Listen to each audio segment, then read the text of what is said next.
Hello, I'm here with Karen, David, and Peter Eubank with the Free Burma Rangers. They've just returned back from a one-month humanitarian trip to Rojava.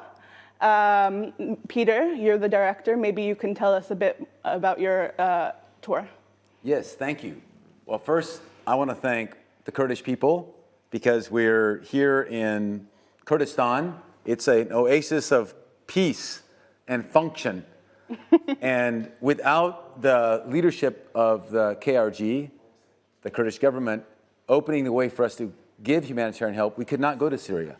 So I really am grateful. And the people of Syria are grateful. They go, oh, our family, our brothers and sisters in Kurdistan care for us at this time of need. So I have to thank all of you all and Kurdistan, and Rudal was there putting the light on the situation the whole time. So I'm grateful. This is my son Peter, I'm Dave, Karen, and I am the director of the Free Burma Rangers. And right here, I'm a guest in this country and a very grateful one. We first came here in February 2015 to respond to the attack of ISIS. And then since then have been working with the Kurds in Kurdistan, but also in Mosul, and now recently in Syria. And can you tell us a bit more about your most recent tour? Yes.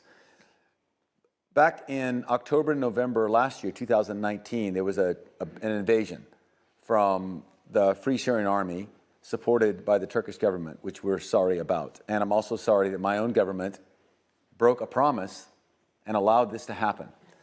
And that was a horrible thing because over 200,000 people were displaced and are still displaced from Ras Al Ain or Sarikani, from Tel Abyad. Earlier, than years before that, Afrin. So there's a lot of people displaced from these attacks. But recently, when that happened, we responded right away to bring medical care and food to people under attack.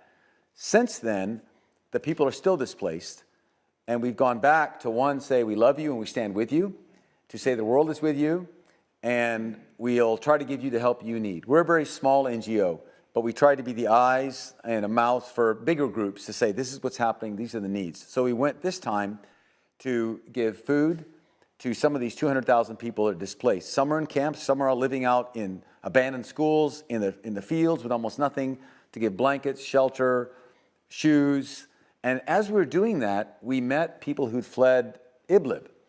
And General Mazloum Abdi, the commander of the Syrian Democratic Forces, he said, there's an open corridor. If you need help from Idlib, we'll accept you into this region, Rojava, which was very generous. So people began to come. And we were able to give them food and medicine and clothes and blankets and also tell their story. So we were involved in that. We're also helping to rebuild a school in a place called Dadat near the Sajur River outside of Manbij. And we were asked to rebuild the church in Raqqa. And so the Raqqa Civil Council, led by Kurds and Arabs, Muslims, Christians, Yazidis, and Armenian Christians, are all there together, and we're working through them to rebuild a church. And while we were there, a congressman from the United States named Ralph Abraham came to see, and he said, I want to give our leadership in America the true story of what's happening. So he heard a lot about what the people thought about America. Hey, you abandoned us, you left us, you betrayed us. And it was good for him to hear that, because it's true. We did those wrong things. But at the same time, the American military is still there. The American government is trying to help the displaced people. And so the message was, please stay with us, please stand with us for a new way in Syria. And that was mostly our mission, providing relief, making friends, taking the congressman around. Again, I'm grateful to the KRG that we could do any of this. Karen, you run the children's programs, as I'm told. So much of the coverage coming out of Syria has to do with the peril that many Syrian IDPs and children especially face. Can you tell me a bit about what you've seen when it comes to children? The situation with the families is really difficult. They, like Dave said, are displaced and they're out of their homes and they're in schools that should be used for schooling, not for housing families. And these are families like you and I. They have education, they had a middle-class lifestyle. They had cars and entertainment systems, and now they're all in these schools, 50 families in a school, for example, all using a few outhouses and a tank in the middle of the schoolyard. And yet, when we went there, we were welcomed by the children. Children are amazing, that they want love, they want attention, they want to play, and so we hope to bring them hope, you're not forgotten, that God is real. He has a way in your heart. You can pray to Jesus and he is real and he'll bring you comfort.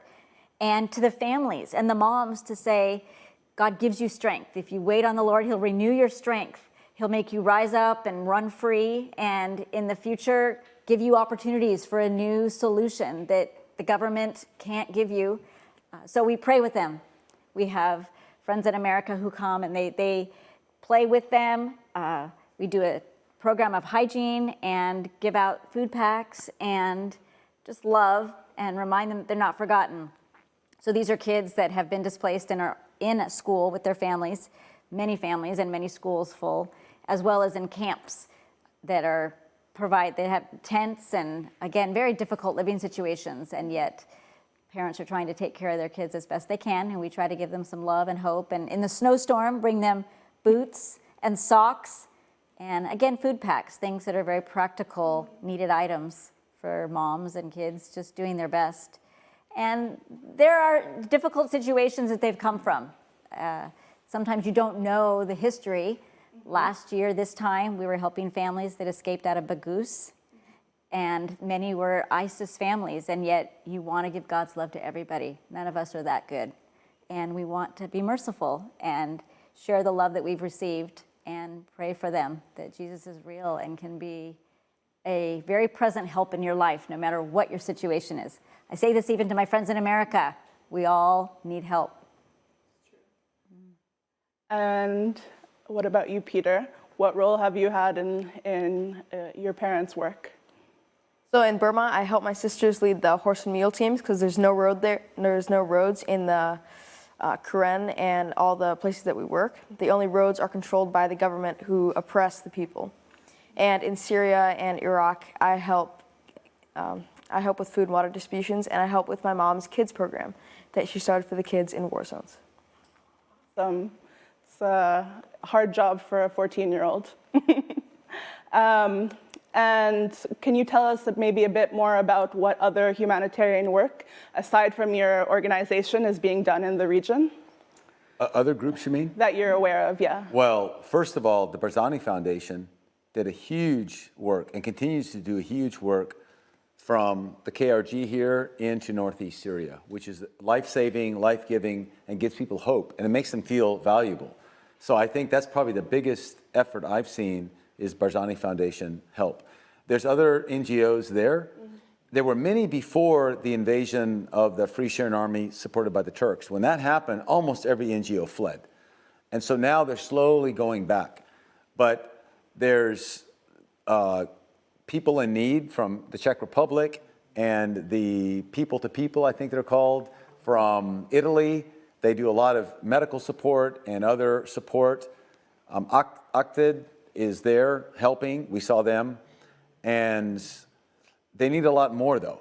The needs are far greater than the NGOs or the funding that's there now. And so the United Nations will not help anybody who is not in a United Nations camp controlled by the Assad regime. Mm-hmm. Well, many of these people fled the Assad regime before they even fled the Turkish attack. And so they don't feel safe there.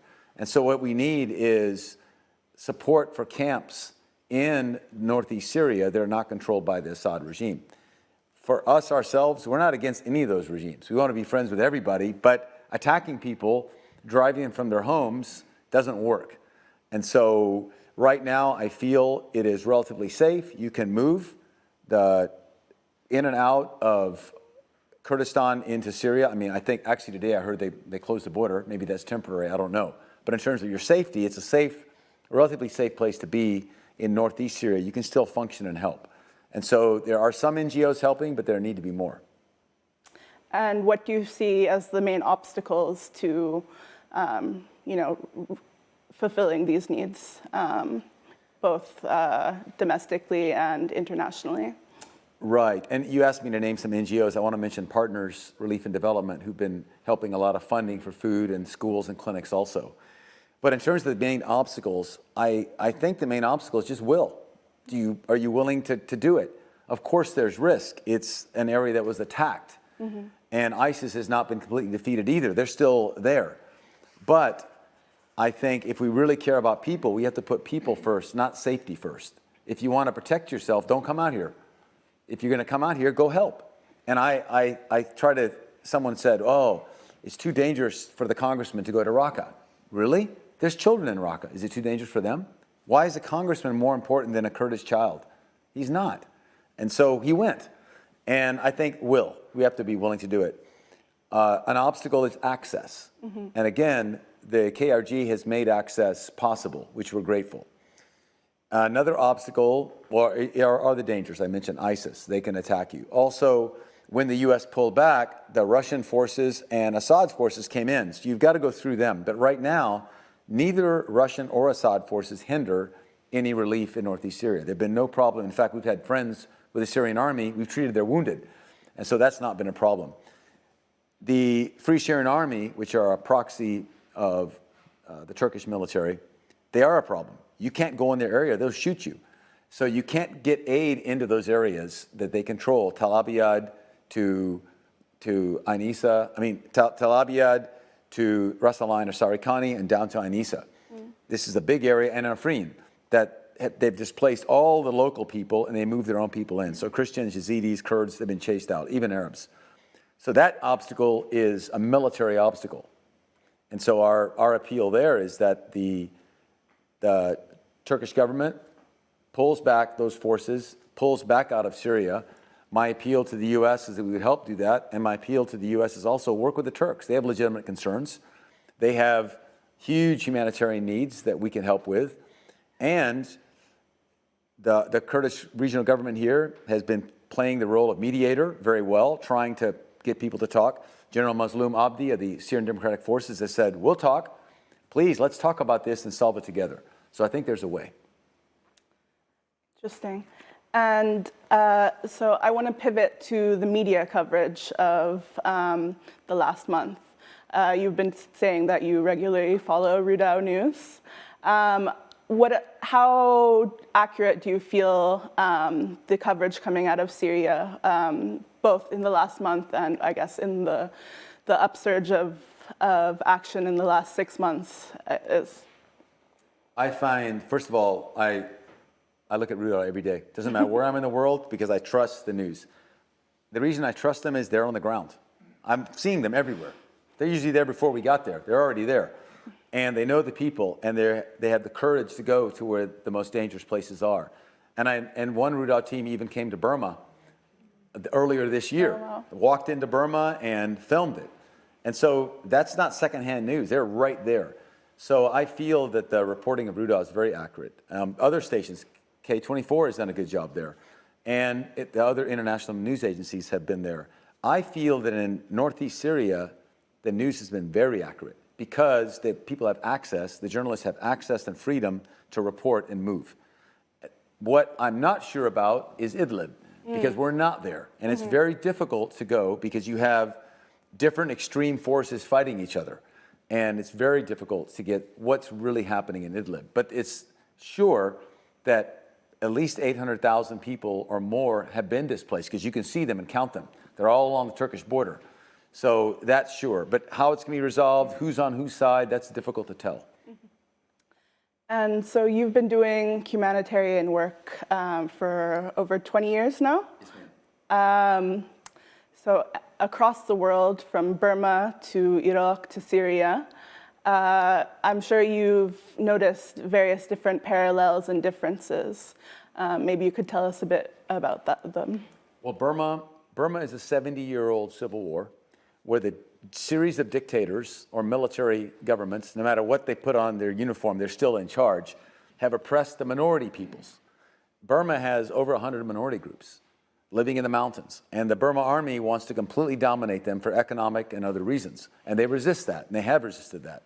So the similarity is, in terms of Syria, you have different regimes repressing people, people fighting back. That's the same as Burma. But geographically, it looks different because in Burma, we've got mountains that we can walk in. We've got trees you can hide in, and you can move. So I think our experience in Burma is, like Peter was saying, he leads the horses and mules that we use to carry our supplies. It would be like being with the Peshmerga 50 or 100 years ago in the mountains of Kurdistan. When people are attacking you, you just move and hide, and you can move around. And every village is with you on your side. That's how Burma is. The difference here, or in Syria, is it's modern. There's roads, there's very few mountains and very few trees, there's nowhere to hide, and there's so many different factions. And so, for example, during the offensive in October, November last year, when the Turkish-supported forces attacked, we were hit by airstrikes from drones every day. There was nowhere to hide. In Burma, when airplanes come after you, you just climb in under a tree or get in a cave, they can't see you. Here, you're gonna be killed. One of my team leaders, he's a medic and a cameraman, Zhao Sang, was killed by what we're pretty sure was a drone strike. They were shooting artillery, mortars, and drones all at the same time. So we can't be 100% sure, but it was one of them. Boom, right on target, killed him. It's 2 meters from me. I just barely missed getting hit. 2 of my men were wounded. So nowhere to hide, wide open, and so many different factions. So I find that the geographical difference are huge between Burma and here.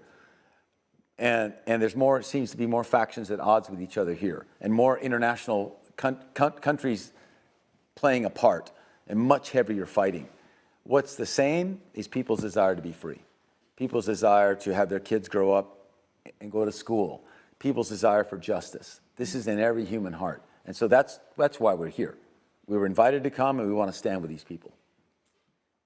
And if you had the chance to tell the world one thing about Rojava, what would it be?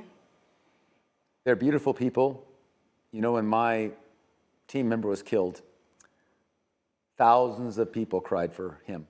And I remembered 4 ladies came and they put their hands over his coffin and cried. They said, "This is our son." And I thought, the love of the Kurdish people. Wow, in the midst of this, they love even a stranger, us. And I think that's what I want the world to know. And there's Christians there as well, and there's Yazidis, and there's Arabs who want to be free. And Rojava, it's not perfect, no place is, but it was a place where they're trying to start a new kind of democracy, where women had rights, where minorities had rights. And so I want to tell the world, it's worth standing with these people.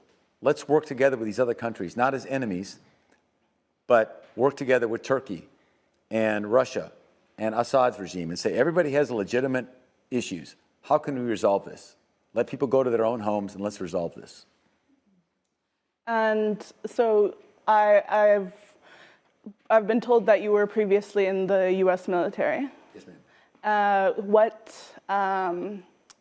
What do you feel like your organization can achieve as a humanitarian organization that the U.S. military cannot? Well, having served in the military, I think there's a relationship between power and freedom. The more power you have, the less freedom you have. So the U.S. military has a ton of power, but it has to follow all the orders and rules. So it doesn't have a lot of freedom. Mm-hmm. We, as an NGO, we have a lot of freedom. We have very little power. Mm-hmm. So I think they can work together. There's things we can do that we can go places without an American flag and be friends with anybody. Mm-hmm. They can't necessarily do that. Mm-hmm. But then again, we can't defeat ISIS. They can. And so I think they're both needed. And being in the military gives me the experience, what's it like in a combat zone? What's it like in war zone? Because we go right to where the fighting is. We don't say, oh, it's too dangerous for us NGOs. No. If there's a need, we go. We're always guests of the local people. When we worked in Kurdistan, we didn't just go where we wanted. We just told the Peshmerga, we're under your authority. These are all our assets, our vehicles, our money, our medicine. Use as you like. And we went right to the front line to help. And so I think we have the freedom and flexibility to go help about anywhere needed. Whereas the U.S. military has a very important role of defeating big enemies. But I think there's some ways that we can cooperate and coordinate, which would happen in the Battle of Mosul. The American military gave air support and smoke where many times we could rescue families. We couldn't do it alone. Mm-hmm. It took the Kurds, the Iraqis, us, and the Americans all working together. So I think there's some good models of working together. Thank you very much. It's been lovely having you here in the studio. Maybe for our last question, we can learn about why Syria, why you've been operating in Syria, and of all the conflicts in the world, you've chosen to come here. Well, first, Burma, we went in 1993 because we were invited. Please come and help us. And then in Kurdistan in 2015, February, friends of mine said, Dave, you guys have no safety rules. Come help the Kurds. So we ended up on Sinjar. While we were on Sinjar Mountain, a Syrian man heard about our NGO and said, would they really come to the fighting and help us at the front line? And he came to Sinjar and said, please help us. So we were invited. So we've been to these places only because we're invited and only because people let us do it. And that's why we went. And we felt in our hearts, people want us to go. We feel God wants us to go. We have Christians, Muslims, Yazidis, atheists, agnostics, anyone on our team, as long as we do for love, we work together. And so we feel God opened the door, people want us to come, and we try to go together. Thank you very much. Thank you. God bless you. Vijay Kurdistan.